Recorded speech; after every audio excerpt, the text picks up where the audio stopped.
Proprietor of Zen auction house. আমরা 3 generation থেকে কয়েনের ব্যবসা করছি as the license from archaeology survey of India, government of India. এখানে হলো প্রথমে আমাদের এখানে এসছিল পাঞ্চমার্ক কয়েন। তখন ও বাটার সিস্টেমের পরে পাঞ্চমার্ক কয়েন দিয়ে ব্যবসা শুরু হলো। তারপর গুপ্তা কুষাণরা আসলো, কুষাণ আসার পর গুপ্তারা এসছে। গুপ্তাদের কয়েনে হেভি বিউটি ছিল।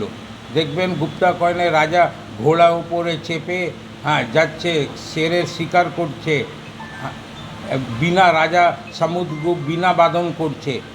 এই রকম বিভিন্ন আমাদের দেশ সেই সময় আমরা বলতাম না, ছোটোবেলাতে শুনতাম যেটা কি আমাদের দেশ সোনার চিড়িয়া ছিল, সুবর্ণ যুগ। সেটা আপনি কয়েন দেখলে বুঝতে পারবেন, কয়েনে যা বিউটি, যা কয়েনে বানিয়েছিল ওরা, সেটা দিয়ে প্রমাণ হয় কি আমরা দেখলেই বলবেন হ্যাঁ সত্যি আমরা স্বর্ণ যুগে ছিলাম। সমুদ্রগুপ্ত, চন্দ্রগুপ্ত, ওরা অশ্বমেঘ যজ্ঞ করেছিল, ওর ঘোড়াটা ওরা যে ছেড়েছিল সেটাও ওরা কয়েনে অঙ্কিত করেছে, কয়েনে ওই স্ট্রাক আছে। তারপর ওদের শেষ হওয়ার পর আপনাদের গড়ে রাজা শশাঙ্ক চলে আসলো।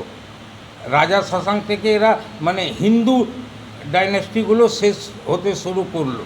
তারপর 7 ঘোড়াতে চেপে দিল্লি থেকে মোহাম্মদ বিন শামের লোকরা আসলো, এসে ওরা আমাদের গোড়কে দখল করে নিল। তখন এখানকার গভর্নর হলেন ইলতুৎমিশ, উনারই মেয়ে ছিল রাজিয়া। ওরা ওখানে রাজ করতো, ওরা এখানে গভর্নর অ্যাপয়েন্ট করতো, যারা এখানে আমাদের এখানকার বেঙ্গলকে দেখতো। ওদের পর শের শাহ আসলো। শের শাহ হুমায়ুনকে সরিয়ে দিল, সরিয়ে কিছুদিন এখানে থাকলো। তারপর আকবর চলে আসলো। এবার আকবর, জাহাঙ্গীর, শাহজাহান, পর অরঙ্গজেব এসছে। অরঙ্গজেব অবধি এরা ঠিক ছিল। তখন জগৎ ইংরেজরা চলে আসলো। এবার জগৎ শেঠের রোল তখন থেকে শুরু হলো। আপনারা নিশ্চয়ই শুনেছেন জগৎ শেঠ কাছে যত পয়সা ছিল আজ পর্যন্ত ওয়ার্ল্ডে ওই হিসাবে পয়সা ইভেন আম্বানি কাছেও নেই, যত পয়সা ছিল। রিসেন্টলি বিবিসি ও ডকুমেন্টারি দিয়েছে। ও কয়েনগুলো স্ট্রাক হতো ইংরেজদের জন্য, মুর্শিদাবাদ থেকে কয়েনগুলো স্ট্রাক হতো।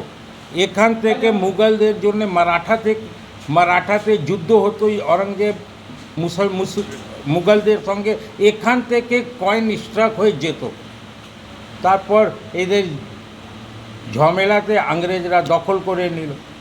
ইংরেজরা দখল করার পর ইংরেজরা 2টো জায়গায় থেকে ম্যাক্সিমাম কয়েন বার করেছে, ক্যালকাটা মিন্ট থেকে আর একটা বম্বে মিন্ট থেকে।